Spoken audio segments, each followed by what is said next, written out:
اس کے علاوہ بھی کبیرہ گناہ بہت سارے ہیں، لیکن چند کبیرہ گناہوں کا ذکر آپ صلی اللہ علیہ وسلم نے فرمایا۔ پہلا، قال الشرک باللہ، اللہ کے ساتھ شرک کرنا، یعنی اللہ کی ذات اور صفات میں کسی اور کو شریک ٹھہرانا۔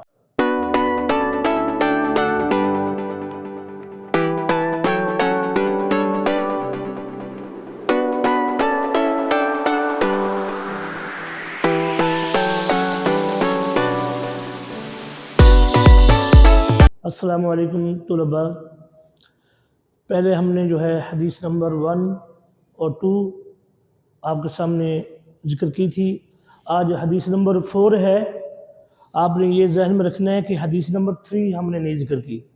اس کی وجہ یہ کہ وہ سلیبس میں شامل نہیں ہے۔ ساتھ ساتھ سمارٹ سلیبس کو بھی سمجھتے جانا ہے اور آگے سلیبس کو بھی سمجھتے جانا ہے۔ اب 4 نمبر حدیث ہے، من احب ان یبسط له فی رزقہ وینسأ له فی اثرہ فلیصل رحمہ۔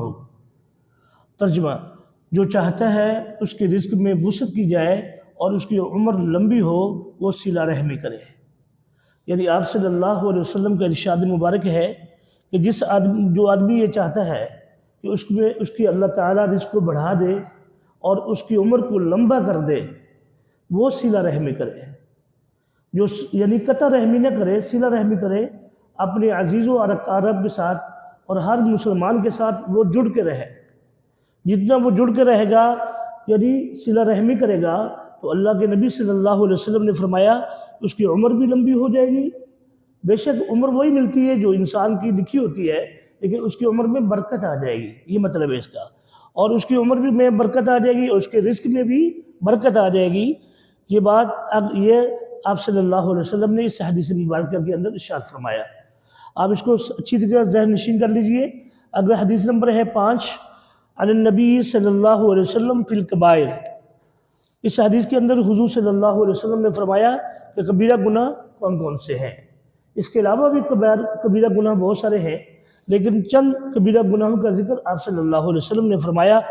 پہلا، قال الشرک باللہ، اللہ کے ساتھ شرک کرنا، یعنی اللہ کی ذات اور صفات میں کسی اور کو شریک ٹھہرانا، یہ شرک ہے۔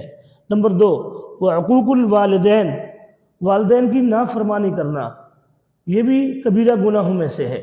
اللہ کے نبی صلی اللہ علیہ وسلم نے فرمایا جو اپنے والدین کی نافرمانی کرتا ہے تو وہ بھی کبیرہ گناہ کے اندر شامل ہو جاتا ہے، اور کبیرہ گناہ وہ ہوتے ہیں جو بغیر توبہ کے معاف نہیں ہوتے۔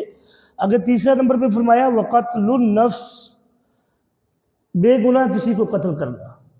یہ جو بے گناہ قتل کرنا ہے، اس سے مراد ہے کہ کسی انسان کو بھی، کسی مسلمان کو بھی قتل کر دینا اور اس کا کوئی گناہ نہ ہو، تو اللہ کے نبی صلی اللہ علیہ وسلم نے فرمایا یہ بھی کبیرہ گناہوں میں سے ہے۔ وقول الزور، آخری فرمایا جھوٹ بولنا۔ اب جھوٹ جو ہے یہ بھی بہت بڑا گناہ ہے۔ آج ہم کئی بہانے کرتے ہیں، بہانوں کے اندر جھوٹ بولتے ہیں، یا اس کے علاوہ ہم بے جا جھوٹ بولتے ہیں اور اس کا کوئی ثواب بھی نہیں ہے، اس کا کوئی فائدہ بھی نہیں ہے، چاہے جائے کہ وہ کبیرہ گناہ ہے اور اللہ تعالیٰ ناراض ہوتا ہے، رسول اللہ صلی اللہ علیہ وسلم اس سے ناراض ہوتے ہیں۔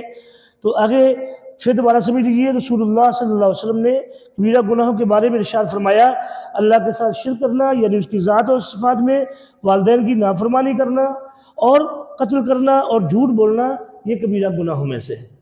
آگے حدیث نمبر 8 پہ آ جائے، الحیاء لا یأتی الا بخیر، حیا سے ہمیشہ بھلائی پیدا ہوتی ہے۔ آپ صلی اللہ علیہ وسلم کا ایک دوسرا ارشاد ہے، اس میں آپ صلی اللہ علیہ وسلم نے فرمایا کہ حیا ایمان کا حصہ ہے۔ اب کوئی آدمی اگر حیا نہیں اختیار کرتا تو گویا کہ وہ ایمان کا کچھ حصہ نکال دیتا ہے، یعنی اس کا ایمان نامکمل ہوتا ہے۔ اس لیے حیا جو ہے اس سے ہمیشہ بھلائیاں پیدا ہوتی ہے، اس لیے حیا کو اپنانا چاہیے۔ السلام علیکم۔